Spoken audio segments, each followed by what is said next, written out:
Hi, this video is about burnout. I'm going to talk to you about the 5 stages of burnout, as well as some tips and some tools that you can take to help yourself or a loved one if you're concerned that they're carrying so much stress, they've changed, and you're worried about their health and you feel like they're in that burnout or coming close to that burnout crisis.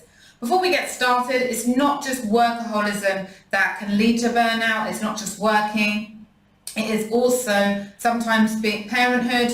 If you have a new baby, if you have lots of children, if you're working and you have children, if you've got the financial pressure, all these other pressures, you can also experience burnout. So I work with many mums that are experiencing burnout and depression and anxiety and stress, as well as people who have just worked so hard in their own business or for an employer and they are at this crisis stage. So let me talk to you through the stages and then I'll talk to you about some tips. So the first stage is a honeymoon phase. And this is kind of like where you're excited, you've got these new responsibilities, you've got this new pressure. It can feel overwhelming, but it can also feel exciting. And then over time, this can change to the onset of stress, where you realize actually that this pressure is now stress. And this is where you can have a really good day and a really bad day. And then a good day and a bad day. And it can be really hard for your loved one to understand whether what moods you're going to be in. Are you going to be happy? Are you going to be moody? Are you going to be kind? Are you going to be aggressive? Are you going to be low or are you going to be high? And they might think like, oh my God, or you might feel like, oh my God, do I have bipolar? I'm like up and down. And this is just where the onset of stress is like, coming on. And yeah, so that's stage 2. Stage 3 is chronic stress. So this is where you feel stressed over a long period of time, where you may start to lose yourself. A lot of people that do my 3-day breakthrough program with the 3-month support package, they come because they just feel like, I don't know who I am anymore. I have no energy to see my friends. I don't want to do anything. On the weekends, I just want to sleep. And they just find themselves like finding not joy in other things that used to give them joy. And this is where, it needs to be addressed. It's like the chronic stress, it's like consistent. You feel stressed consistently. You may find it hard to switch off. In the evening, you may be thinking about work or the next things you have to do the next day at home. If you're a mum or a dad that's, pressured, and you may find it hard to sleep, and you may wake up and you may feel dread of the day ahead and, oh my God, I've got so much to do. You may feel very overwhelmed. Like there's so much to do, and you may feel like you're drowning. And then that goes to the crisis stage. And this is where it really starts to impact your body. You're having stomach issues, you're having headaches, you're having neck pain, back pain, you're feeling like you don't know who you are anymore, and you're like, I need help, I want to be rescued. You know that you need some serious help, and you don't know how to go about it maybe, but you know that you've got to change your life, you've got to get some help, you've got to break free because you're just feeling worse and worse and worse. And then there is the habitual burnout. And this is where someone goes into a depression where they may completely lose all motivation, not want to get out of bed, not want to do anything, not want to face anything, where a person might say, like, I can't do this relationship anymore, I don't want to be with you, or I don't want to be a parent anymore, I can't handle it, or I don't want to do this job anymore, and they just want to take like extreme measures because they just don't know how to escape. They also may feel suicidal sometimes, like have suicidal thoughts, and this is really just, again, wanting to escape, and you need changes to make that happen. Most people in the stages 3, 4, and 5 do my breakthrough program, and I can help them because it all starts with a strategy, with clearing the emotions, with clearing the thoughts that are stopping you from being free, and then creating a plan of action to help to look after your health and make your health a #1 priority. So what things can you do? Definitely you have to establish good habits for yourself. Sleep is essential, good food is essential, exercise is essential. I don't need to go into the details of those because you already know what I'm talking about, but you need to sit down right now if this is true for you and make a plan to make that happen. For me, for example, even though I sometimes get clients beg, please can I see you in the morning, please can I do this, please can I do that, no one will ever come into my exercise time.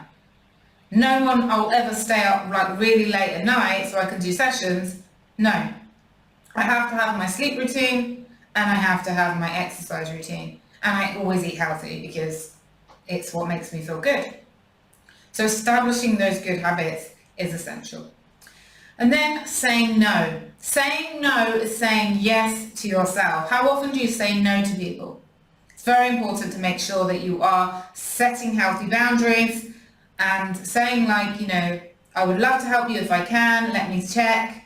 And that's the best advice I can give for this one, is to just get into the habit of when anybody asks you something, whether it's your family, whether it's your friends, whether it's at work, and it's extra things that you obviously can't say yes to straight away, you just say to someone, let me check and I'll get back to you.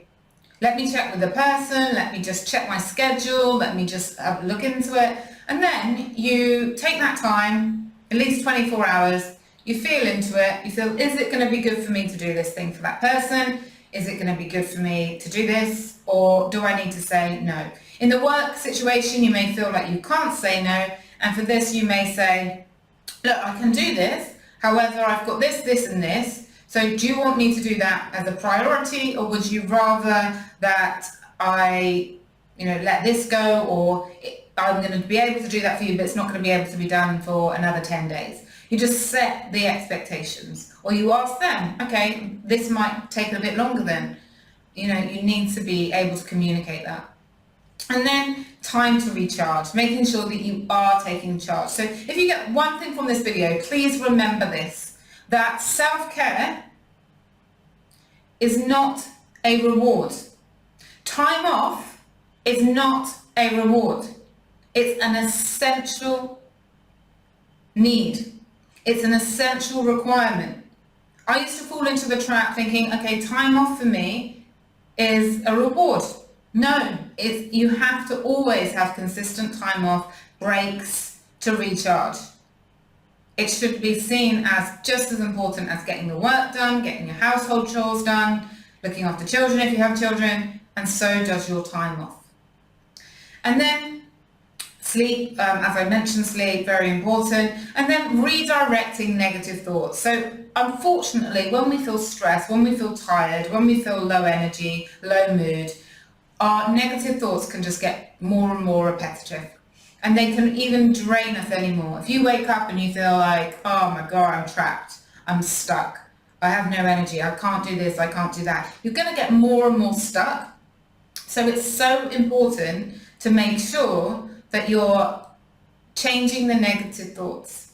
There are many ways to do that. My breakthrough program is the deepest way. A quick way to start doing it is to listen to guided meditations. There's 2 free ones on my website, one for relationships, forgive and let go, and the other one is for the feeling confident, loving yourself, feeling better about yourself. Whatever you put in your head before you sleep, you're going to digest that for the next 7 to 8 hours. So putting positive thoughts into your head is going to replace out those negative thoughts.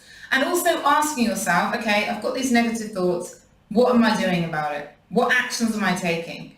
Because having worked for a suicide line for 3 years, when I was very young in my 20s, I found that often the reason that people feel so stuck in life and so down in life is because they don't know a way out. So in order to help your negative thoughts and in order to help you, whatever area of your life that isn't working great for you right now, plan your way out. What actions can you take? What steps can you take to make it better? And lastly, maintain good, close relationships with people that you love, that you trust, that make you feel good. Because when we're around people that love us, they boost our energy, we can feel positive, happy, connected, we can feel that we're loved and supported, and that can make going through hard times so much easier. So much easier.